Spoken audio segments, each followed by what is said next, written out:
Hi friends, ఎవరైనా మన channel ని ఇంతవరకు సబ్స్క్రైబ్ చేసుకొని వాళ్ళు ఉంటే ప్లీజ్ సబ్స్క్రైబ్ చేసుకోండి ఫ్రెండ్స్. ఇక స్టోరీలోకి వెళ్ళిపోదాం.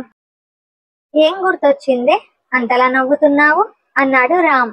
నీకేం గుర్తొచ్చిందని నువ్వు నవ్వుతున్నావు అని అవని అడగడంతో, నువ్వు 2 రిబ్బన్ జడలు వేసుకొని ఆ ప్లేస్ గురించి మాట్లాడుతున్న సీన్ అని రామ్ నవ్వడంతో అవని కూడా నవ్వుతూ, అన్నీ గుర్తున్నాయా ఇడియట్, అప్పటి నుంచి ఎందుకురా అంత ఇష్టం అంది అవని.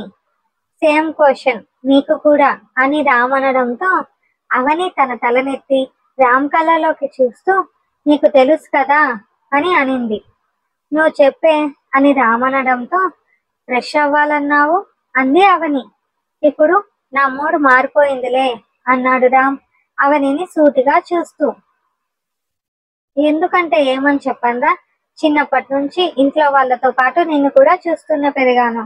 అమ్మ, నాన్న, అక్క అనే పిలుపుతో పాటు రే అని, రామ్ అని పలకడం కూడా నేర్చుకున్నా. ఏదైనా కావాలని అనక ముందే నాకేం కావాలో తీసిస్తావు. నేను ఏడిస్తే నాతో పాటు ఏడ్చావు, ఆనందంగా ఉంటే నాతో పాటు ఆనందంగా ఉన్నావు. ఇప్పటి వరకు గడిచిన జీవితంలో నాతో ఎక్కువ ఉన్నది నువ్వే రామ్. ఆఖరికి పెద్ద మనిషి అయ్యానని మా నాన్నమ్మ చెప్పినా కూడా నన్ను వదిలి వెళ్ళలేదు నువ్వు. 2 కొట్టించుకున్న అత్త దగ్గర కూడా మొండిగా ఉంటూ రోజు ఏదో ఒక వంకతో వచ్చి ఆడుకుంటూ మాటలు చెప్పేవాడివి. నన్ను టీస్ చేస్తావు, సపోర్ట్ చేస్తావు, నవ్విస్తావు, తినిపిస్తావు. నేను చెప్పిన ప్రతి మాట విననట్లే ఉంటూ అన్నీ గుర్తు పెట్టుకుంటావు. ఇక కేరింగ్ గురించి అయితే చెప్పాల్సిన అవసరమే లేదు. ఇవన్నీ ఒక సైడ్ అయితే, ప్రేమ పిచ్చితో నన్ను పూర్తిగా మార్చేసావురా ఇడియట్. ఇవన్నిటికే కాదు, నీ టచ్ కి కూడా పూర్తిగా అడిక్ట్ అయిపోయా అంది అవని రామ్ అరచేతిలో తన చేత్తో ఆడుతూ. నేనప్పుడు ఇప్పుడు నిన్ను ప్రేమిస్తూనే ఉన్నానే, కానీ ప్రేమని చూపే విధానంలో మార్పు వచ్చింది అంతే. అప్పుడు బెస్ట్ ఫ్రెండ్, తర్వాత గర్ల్ ఫ్రెండ్, ఇప్పుడు వైఫ్. చేంజ్ ఉంటుంది కదా అని రామ్ ఒకలాంటి గొంతుతో అనడంతో రామ్ని చూసి తల తిప్పుకుంది అవని. ఫస్ట్ డిన్నర్ చేద్దాం, ఆర్డర్ చేసేనా, కింద రెస్టారెంట్ ఉంది వెళదామా అన్నాడు రామ్. వెళదాం అంది అవని. ఓకే అని వాష్రూమ్ కి వెళ్లి డ్రెస్ చేంజ్ చేసుకున్నాడు రామ్. నార్మల్ నుంచి నైట్ ర్యాక్ టీషర్ట్ లోకి మారిన రామ్ ని చూసి, నాకు స్వెటర్ ఇవ్వరా అంది అవని. అవని వచ్చేలోపు స్వెటర్ తీసి బయట పెట్టి ఇంట్లో వాళ్ళకి ఫోన్ చేసి రీచ్ అయినట్లు చెప్పి జాగ్రత్తగా ఉండమని కాల్ కట్ చేశాడు రామ్.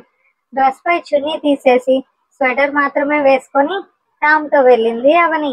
లోపలికి వెళ్లే దారంతా చిన్న చిన్న మొక్కలు, రకరకాల పూల చెట్లు చూసి తనకి అక్కడ బాగా నచ్చడంతో అతి చిన్నగా నడిచింది అవని. రామ్ ఆర్డర్ చెప్పడంతో తినడం కంప్లీట్ చేసి కాసేపు ఆ మొక్కల మధ్య గడిపింది. కానీ చలికి ఎక్కువసేపు ఉండలేక రూమ్ లోకి వెళదామంది అవని. పద అంటూ అవనిని రూమ్ లోకి తీసుకెళ్లాడు రామ్. అప్పుడు చూసింది రూమ్ ని. చుట్టూ చూస్తూ బాల్కనీలోకి వెళ్ళింది అవని. వచ్చిన ఇంతసేపటికి రూమ్ ని చూడాలనిపించిందా అని రామ్ అనడంతో, ఈ వెటకారాలు వద్దు అని వెనక్కి తిరిగి రామ్ ని కొట్టాలనుకున్నదల్లా రామ్ చేతుల్లోనే బందీ అయ్యింది అవని. బాల్కనీలో ఉన్న రైలింగ్ కి అవనిని నొక్కేస్తూ ఆమె పెదవులపై ముద్దు పెట్టాడు రామ్. రామ్ సడన్ గా అలా రియాక్ట్ అవ్వడంతో ఊపిరి అందక రామ్ వీపుపై తన చేతి గోర్లతో రక్కేసింది అవని. అప్పటికే ఆమె పెదవులు కొరికేశాడు రామ్. సడన్ గా ఏమైందిరా ఇడియట్ అని పెదవులు చప్పరించుకుంటూ కోపంగా చూసింది అవని. ఇప్పుడు ఊపిరి అందిందా అని అడిగిన రామ్ అవని తలూపడంతో మరోసారి ఆమె పెదవులపై తన పెదవులతో దాడికి దిగుతూ ఆమె స్వెటర్ కి ఉన్న జిప్ ని ఒక్కసారిగా లాగేశాడు. రామ్ నుంచి విడిపించుకోవాలని చూస్తున్న అవని కళ్ళు తెరిచి రామ్ ని చూసింది. తన వైపే చూస్తున్న అతని కళ్ళల్లో చిక్కుకున్న అవని అంతవరకు ఆపడానికి వేసిన చేతిని దూరం చేయడంతో ఆమె సహకారం అర్థమై అవని నుంచి స్వెటర్ తీసేశాడు రామ్. అంతవరకు వెచ్చగా ఉన్న శరీరానికి చల్లని గాలి మేనుని తాకడంతో అవని మేను పులకరించిపోయింది. వెంటనే రామ్ తన కౌగిట్లో అవనిని బందీ చేసి ఆమె పెదవులు వదిలి చెంపపై ముద్దు పెడుతూ చెవి కిందన పెదవులు ఉంచడంతో రామ్ తలని తన వైపు అదుముకుంటూ, రామ్, మనం బయట ఉన్నాం అంది అవని చిన్నగా చెబుతూ.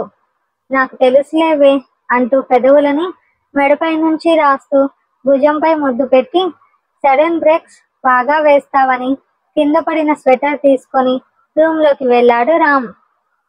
అరే, మనం బయట ఉన్నామని గుర్తు చేశా, అది కూడా తప్పేనా అంటూ బాల్కనీ డోర్ క్లోజ్ చేసి రామ్ వైపు తిరిగి నడుంపై 2 చేతులు పెట్టుకొని చిరుకోపంగా చూసింది అవని.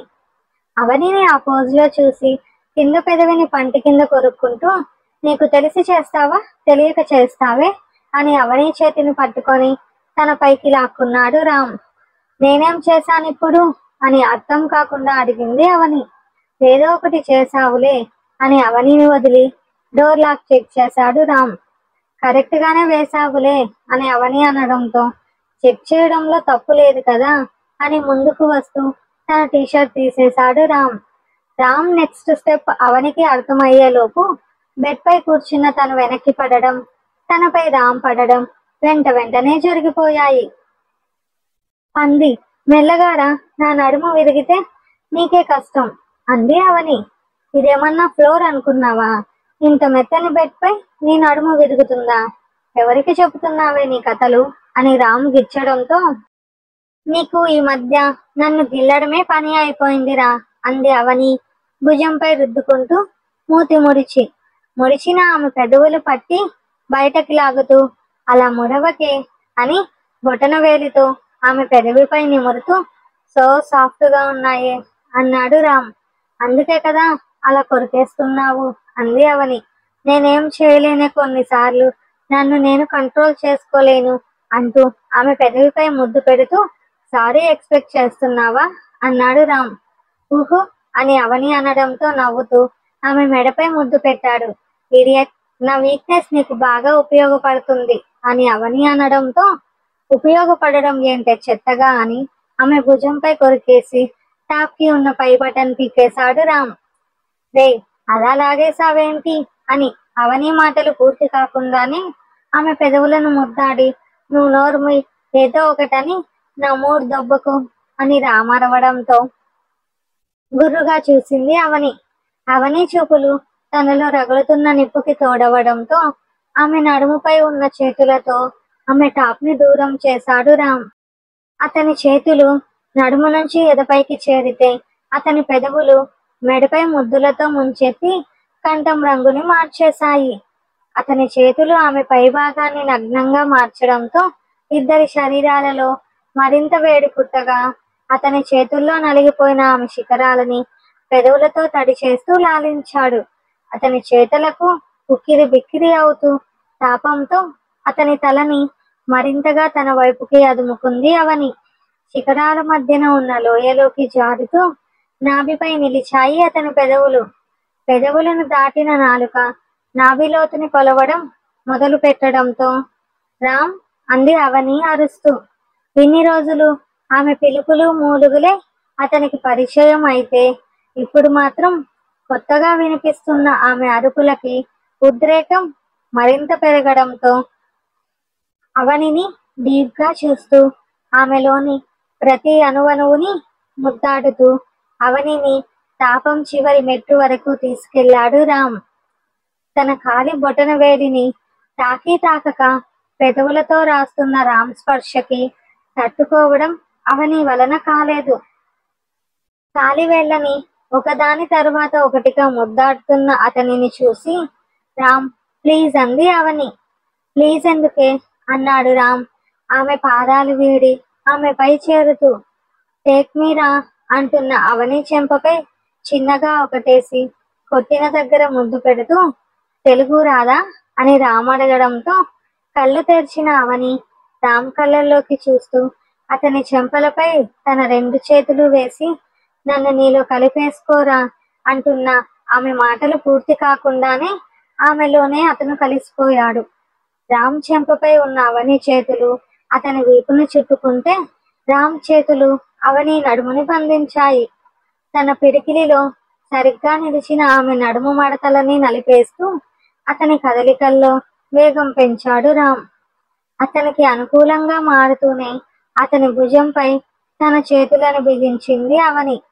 అంత చలిగా ఉన్న ప్రదేశంలో కూడా ఇద్దరి శరీరాలు చెమటలు చిందిస్తుంటే కాలం కరుగుతున్న దూరం దూరం అవనని మారం చేస్తున్న శరీరాలని బ్లాంకెట్ కిందన దాచేస్తూ అవని నుదుటిన ముద్దు పెట్టి పక్కకు వాలిపోయాడు రామ్. సమయం ఎంతైందో కూడా తమకు అనవసరం అన్నట్లుగా ఒకరి కౌగిలిలో ఒకరు నిద్రలోకి జారుకున్నారు. ఆఫ్టర్నూన్ షిఫ్ట్ అవడంతో ఇంటికి వస్తున్న బాలు రోడ్పై ఎవరో అమ్మాయి ఉండడం చూసి పక్కన కారు ఉండడంతో అది రిపేర్ అని ఈజీగా అర్థమయ్యింది. కానీ దగ్గరకు వెళ్లే కొద్దీ ఆ అమ్మాయి ఎవరో అర్థమవడంతో కోపంగా చిన్ని ముందున బైక్ ఆపాడు బాలు.